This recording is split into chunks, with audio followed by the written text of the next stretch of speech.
I found out our company had been sold for $1,400,000 on a Wednesday morning from a buyer's attorney named Soraya Dayton, who called me to confirm a wire routing detail on a settlement statement, addressing me the entire time as co-seller, a title I had never agreed to and had never once discussed with anyone. I asked her carefully to repeat the sale price. She did. I asked her when closing had happened. She told me 11 days earlier. I sat at my desk for a long time after that call, staring at a spreadsheet I'd been updating that morning for a business I apparently no longer owned any part of. I am the older one. My sister Renata is 3 years younger, and for most of our adult lives, that arrangement felt uncomplicated in a way I never questioned closely enough. Our mother had started a boutique commercial cleaning company, Holloway Facility Services, out of a single leased van in 1996. Building it over 2 decades into a company with 11 corporate contracts and a client list that included 2 regional hospital systems. When our mother stepped back from daily operations 6 years ago, she split ownership evenly between Renata and me, 50% each, formalized through an operating agreement that required both signatures on any sale, merger, or transfer of ownership interest exceeding 10%. I remember our mother saying, at the small dinner where she handed us both our ownership certificates, "I built this so you'd always have to talk to each other about anything big. That's not an accident." I didn't fully understand what she meant by that sentence until almost 2 years later. Renata handled sales and client relationships. I handled operations and finance, a division of labor that had worked well enough for 6 years that neither of us had seriously questioned it. We weren't always close in the way people imagine sisters running a business together should be, but we were functional, and functional had felt for a long time like enough.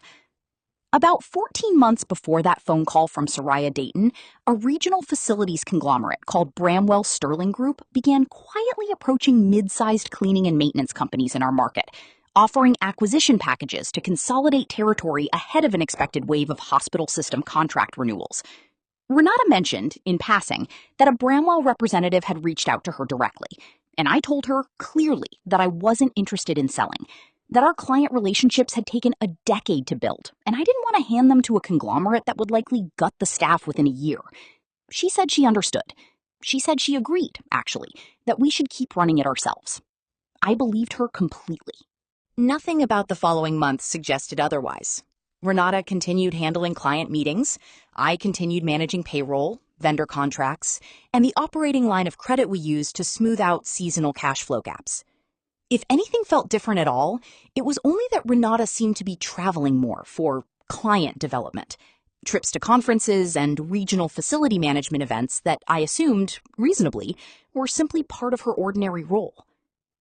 The first thing that felt wrong happened about 10 weeks before that phone call, though I didn't understand its significance until much later.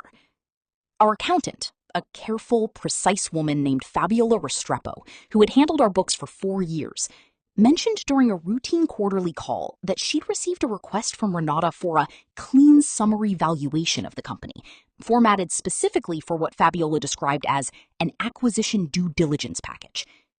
I asked Renata about it directly the next day. She told me Bramwell had reached back out, unprompted, and she'd simply wanted updated numbers in case the conversation ever went anywhere, that it was routine, that plenty of companies keep updated valuations on hand even without active plans to sell. I found this explanation reasonable at the time.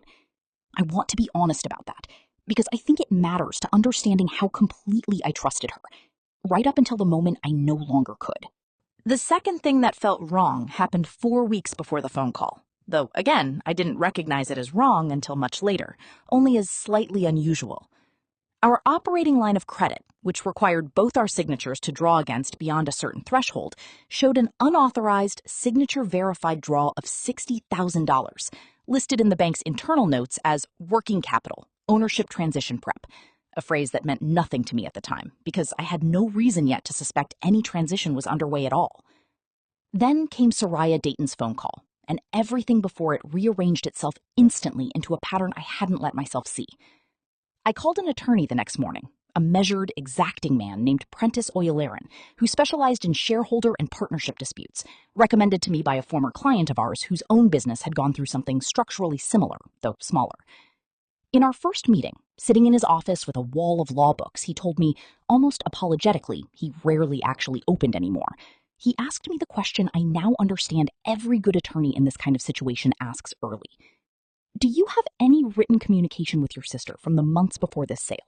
Emails, texts, internal messages, anything at all? I told him I had access to everything.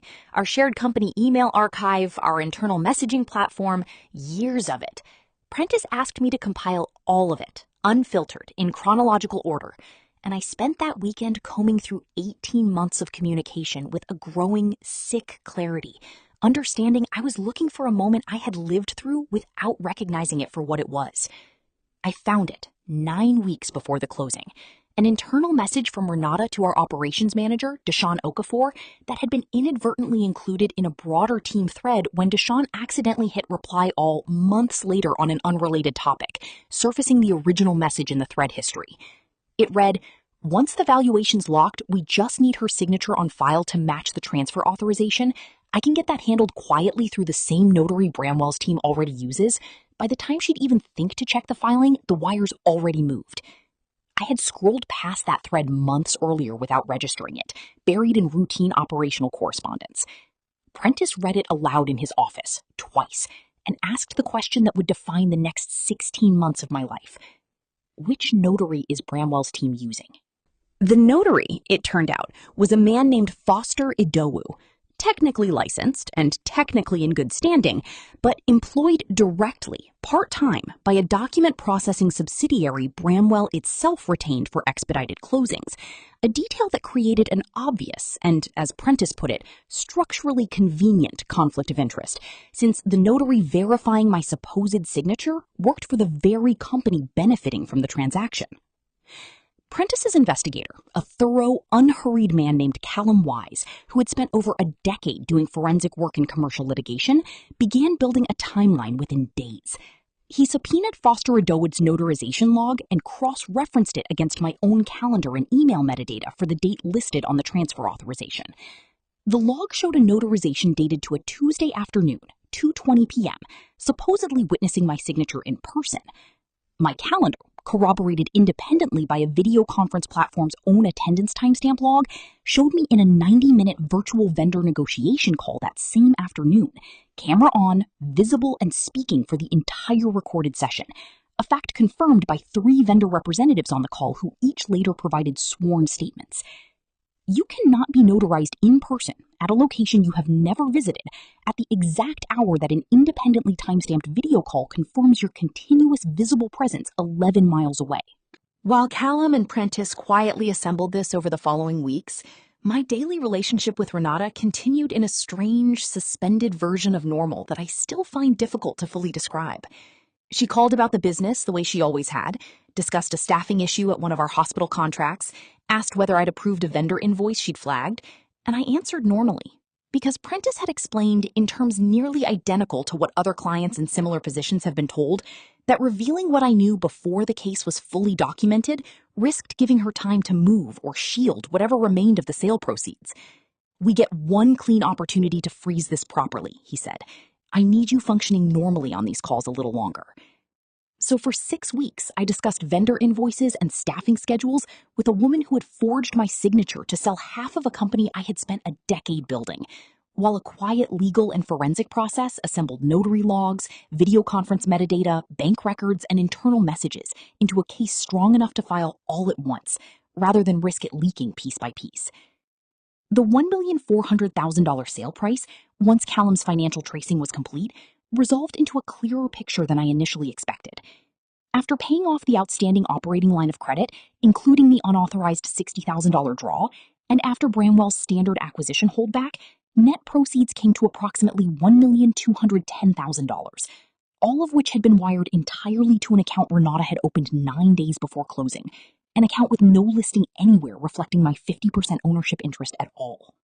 Of that amount, Callum's forensic trace showed $340,000 moved within 3 weeks to a down payment on a commercial property Renata had begun leasing independently, listed publicly weeks later as the founding location of a new venture called Renata Holloway Facility Consulting, a business built unmistakably on the same client relationships, staff, and operational knowledge belonging to the company she had just sold out from under me. By the time Prentice told me we were ready to file the emergency petition to freeze the remaining proceeds and challenge the sale's validity, I had stopped sleeping more than a handful of hours most nights. Not from fear anymore, but from the specific exhaustion of holding my breath for 6 straight weeks.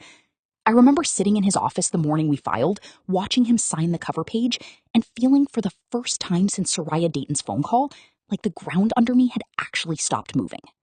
The freeze order was granted within 4 business days, based primarily on the video conference timestamp evidence, before Callum had even finished the full financial trace. What remained of the sale proceeds, along with Renata's new business banking accounts, were frozen pending a full accounting.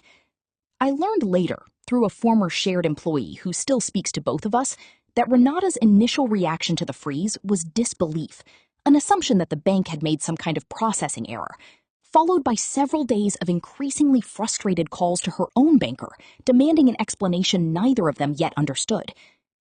The formal hearing took place 7 months later, in a commercial division courtroom in front of a judge named Miriam Osgood Petrakis, who, according to Prentice, had built a reputation over 2 decades for having minimal patience for what she referred to that day, from the bench, as partnership fraud dressed up as an ordinary business decision.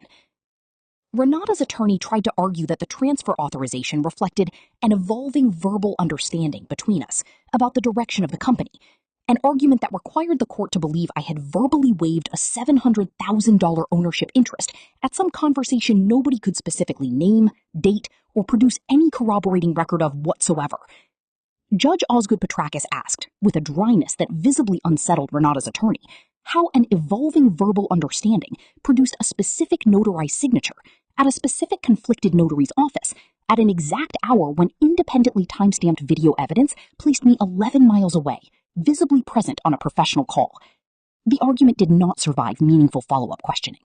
I still have the operating agreement our mother had us both sign at that small dinner 6 years ago, the one requiring both our signatures for anything like this, framed now on a shelf in my own office, beside a printed still frame from that video conference call, time-stamped, that placed me exactly where I was the moment my sister decided my attention to detail could be safely underestimated. Some people keep trophies of things they've won. I think I keep this one as a reminder of the distance between the sister I built something with for a decade and the one who ultimately decided that distance was worth $700,000 to her. I want to go back further, before the sale, before even the first strange message from Fabiola about a clean valuation, because I don't think you can understand the size of what Renata did unless you understand what building this company together actually looked like from the inside in the years before any of this happened. Our mother started Halloway Facility Services from a single leased van, cleaning 3 small medical offices at night while working a full-time receptionist job during the day, a schedule she kept for almost 4 years before the cleaning business finally generated enough steady revenue to become her only job.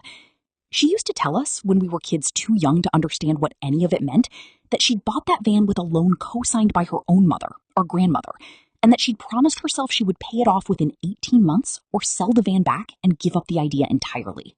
She paid it off in 14. By the time Renata and I were old enough to actually work in the business ourselves, first as teenagers doing paperwork and inventory on weekends, then eventually as full adult partners, that single van had become a fleet of 9. And the 3 small medical offices had become 11 corporate contracts across 2 hospital systems. I took over daily operations and finance almost by accident, initially, filling in during a period when our mother's bookkeeper left unexpectedly and nobody else was available, and discovering, somewhat to my own surprise, that I genuinely enjoyed the work. The vendor negotiations, the payroll systems, the quiet satisfaction of a well-run operating budget. Renata took to client relationships just as naturally, building the kind of easy, warm rapport with facility managers and hospital administrators that I never quite had myself. Closing contract renewals I don't think I could have closed on my own. For years, this division genuinely felt like a strength rather than a vulnerability, 2 different skill sets covering each other's blind spots. She paid it off in 14.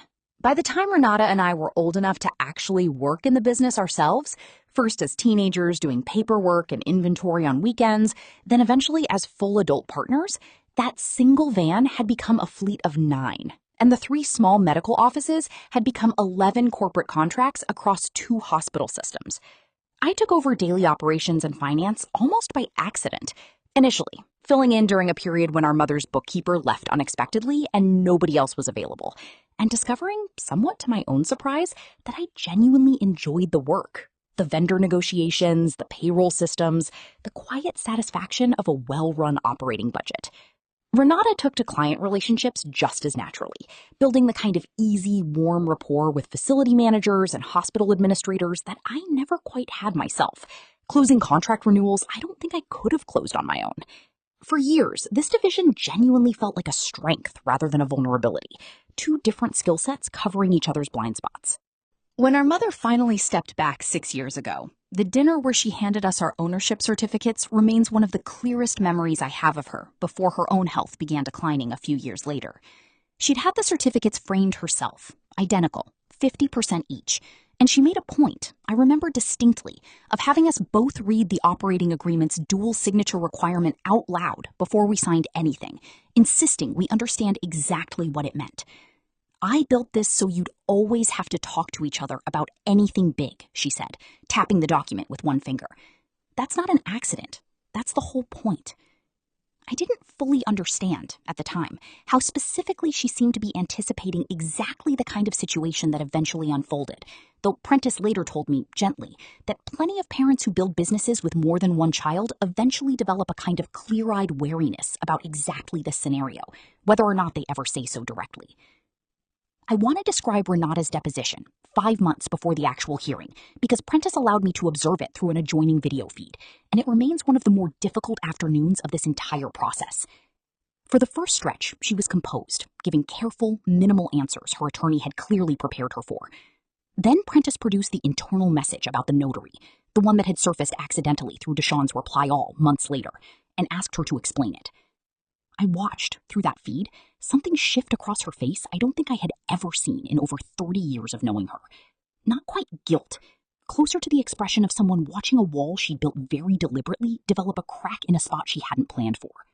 When our mother finally stepped back 6 years ago, the dinner where she handed us our ownership certificates remains one of the clearest memories I have of her before her own health began declining a few years later. She'd had the certificates framed herself, identical, 50% each, and she made a point, I remember distinctly, of having us both read the operating agreement's dual signature requirement out loud before we signed anything, insisting we understand exactly what it meant. I built this so you'd always have to talk to each other about anything big, she said, tapping the document with one finger. That's not an accident. That's the whole point. I didn't fully understand, at the time, how specifically she seemed to be anticipating exactly the kind of situation that eventually unfolded, though Prentice later told me, gently, that plenty of parents who build businesses with more than one child eventually develop a kind of clear-eyed wariness about exactly this scenario, whether or not they ever say so directly.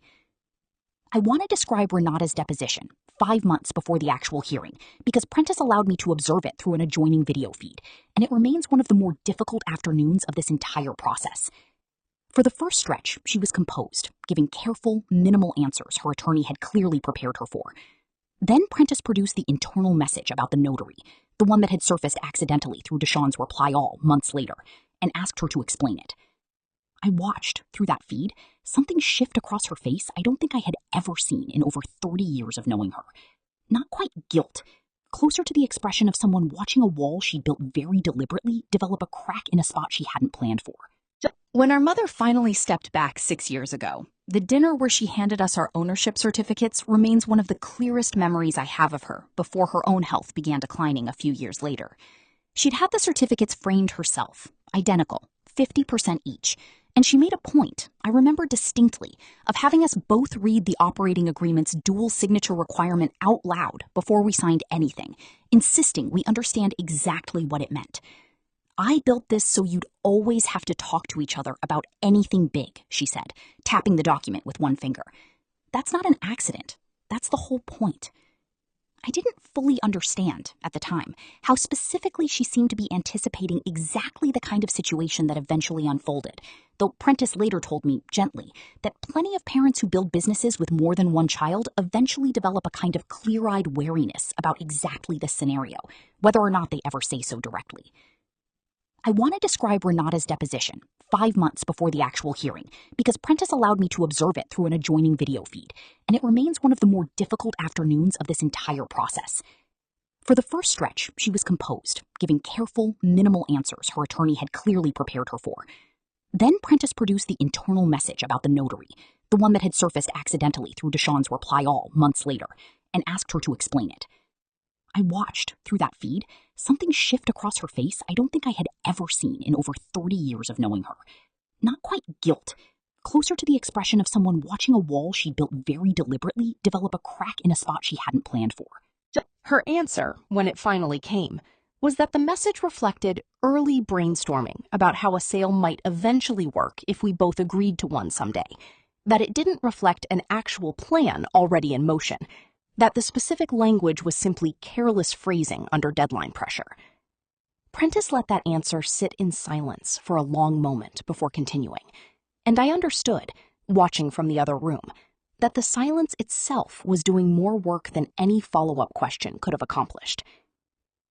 Then he asked her directly whether she recalled the specific afternoon listed on Foster Adou's notarization log.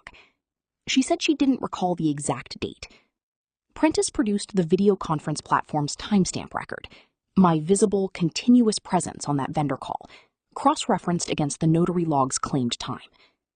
Her attorney asked for a break. When they returned 20 minutes later, her answers had changed register entirely. Shorter, flatter, her attorney interjecting far more frequently. And I understood that somewhere in those 20 minutes, her own legal team had finally grasped the actual weight of what the timestamped evidence represented, and had begun quietly preparing for the plea negotiations that would eventually follow 11 months later. Her answer, when it finally came, was that the message reflected early brainstorming about how a sale might eventually work if we both agreed to one someday, that it didn't reflect an actual plan already in motion, that the specific language was simply careless phrasing under deadline pressure. Prentice let that answer sit in silence for a long moment before continuing, and I understood, watching from the other room, that the silence itself was doing more work than any follow-up question could have accomplished. Then he asked her directly whether she recalled the specific afternoon listed on Foster Adou's notarization log. She said she didn't recall the exact date. Prentice produced the video conference platform's timestamp record, my visible, continuous presence on that vendor call, cross-referenced against the notary log's claimed time. Her attorney asked for a break. When they returned 20 minutes later, her answers had changed register entirely. Shorter, flatter, her attorney interjecting far more frequently. And I understood that somewhere in those 20 minutes, her own legal team had finally grasped the actual weight of what the timestamped evidence represented, and had begun quietly preparing for the plea negotiations that would eventually follow 11 months later.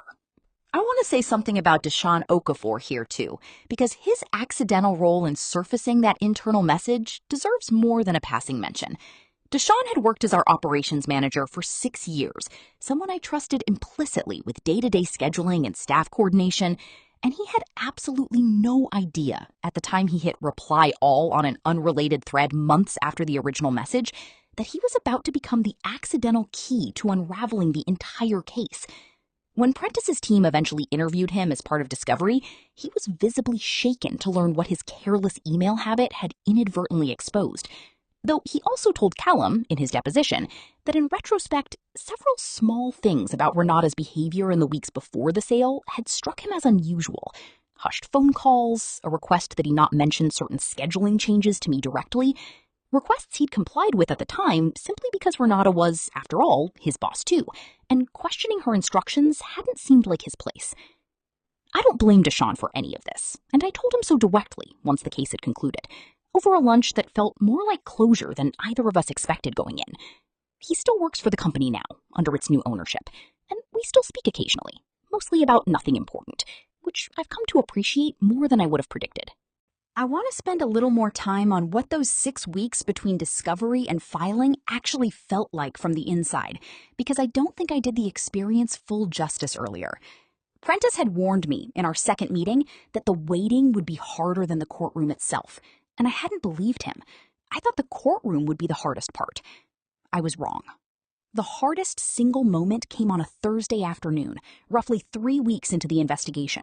Sitting in a client meeting Renata had scheduled, watching her discuss a contract renewal with a hospital facilities director with the exact same warm, easy rapport she'd always had, knowing everything I now knew, and having to sit there nodding along, contributing operational details when asked, performing a version of myself that felt, by that point, almost unbearably thin. I drove home after that meeting and sat in my car in my own driveway for nearly 15 minutes before I could make myself go inside.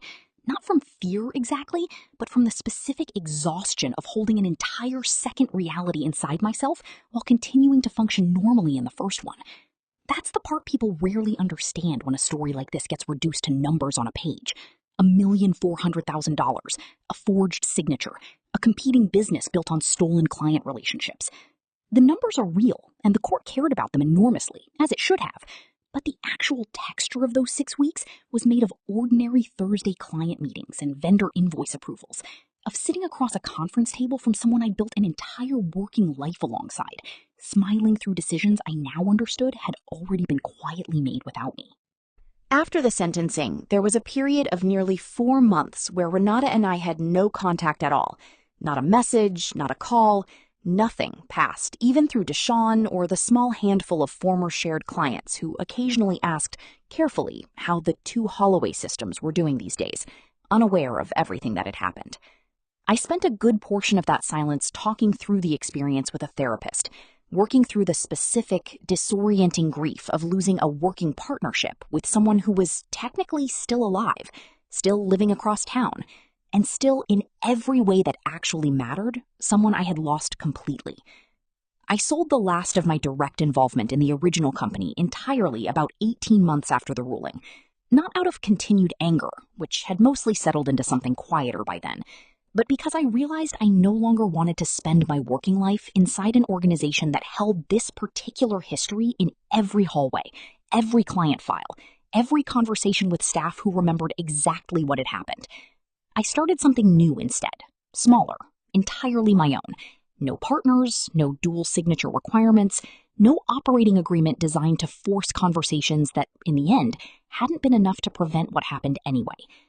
I think about our mother's insistence on that dual signature clause often, not with resentment toward her foresight, but with a kind of quiet understanding that even the most carefully built safeguards ultimately depend on the good faith of the people they're meant to protect, and that no clause, however well-intentioned, can fully substitute for that.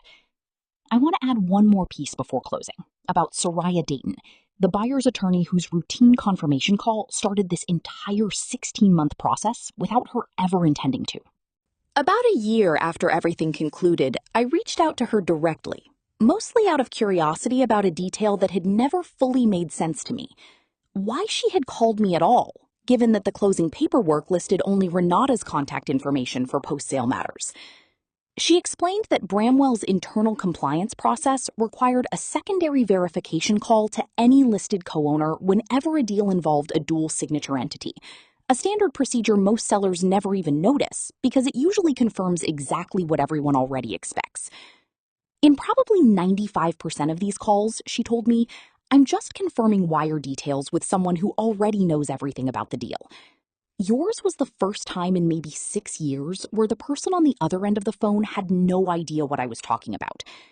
She said she remembered the specific silence on my end of that call, long enough that she'd asked twice whether I was still there, and told me she'd gone home that night still thinking about it, wondering what had actually happened on our end, though she never learned the details until a mutual industry contact mentioned it in passing over a year later. I told her, when we finally spoke, that her routine compliance call had been the single reason any of this ever came to light at all, that without it, the sale likely would have simply completed cleanly, my ownership interest gone before I ever had reason to suspect anything. She was quiet for a moment before saying, I like knowing that. Most of what I do is paperwork nobody remembers a year later. It's strange, and honestly kind of nice to know one of those routine calls actually mattered to someone. I think about that conversation often, the strange, almost arbitrary role a stranger's ordinary compliance procedure played in the entire outcome of this story. A reminder that the difference between a clean, undiscovered theft and a full 16-month reckoning sometimes comes down to something as small as one attorney's standard call script, followed exactly as written, on an otherwise unremarkable Wednesday morning. I also want to mention Fabiola Restrepo's role once more, because in the end, her routine caution as our accountant turned out to matter almost as much as Soraya's compliance call.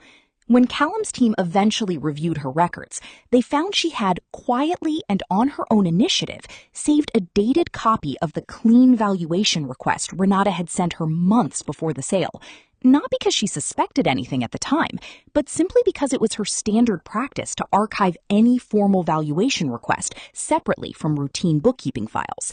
That archived copy, time-stamped independently on her own systems, became one more small, unglamorous piece of the timeline Prentice's team used to establish exactly how far in advance the plan had actually taken shape. Fabiola told me later, almost sheepishly, that she'd simply been following a filing habit she'd maintained for years without ever expecting it to matter this much to anyone. I've thought about that since. How much of this entire case ultimately depended not on any single dramatic discovery, but on a handful of ordinary, careful people. An accountant who archived things properly, an attorney who followed her compliance script, a coworker who kept old messages without meaning to. Each of them simply doing their job the way they always had, never imagining how much weight their small habits would eventually carry. I still keep the framed operating agreement in my new office, the one with our mother's insistence on dual signatures written into every relevant clause. And some days I catch myself wondering what she would have made of all this, whether she'd have been surprised at all, or whether some quiet, unspoken part of her had always understood exactly why she built that safeguard in the first place. I don't have an answer to that. I've stopped needing one. What I have instead is a new company of my own. Smaller, entirely mine. Built on the same operational instincts I spent a decade developing inside the business Renata and I once ran together. And a clearer, harder-won understanding of exactly what my own attention to detail is actually worth. To myself, if to no one else.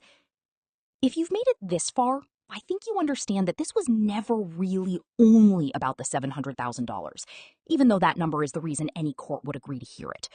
It was about 6 weeks of discussing ordinary vendor invoices with someone who had already quietly decided I was the partner who wouldn't check the paperwork.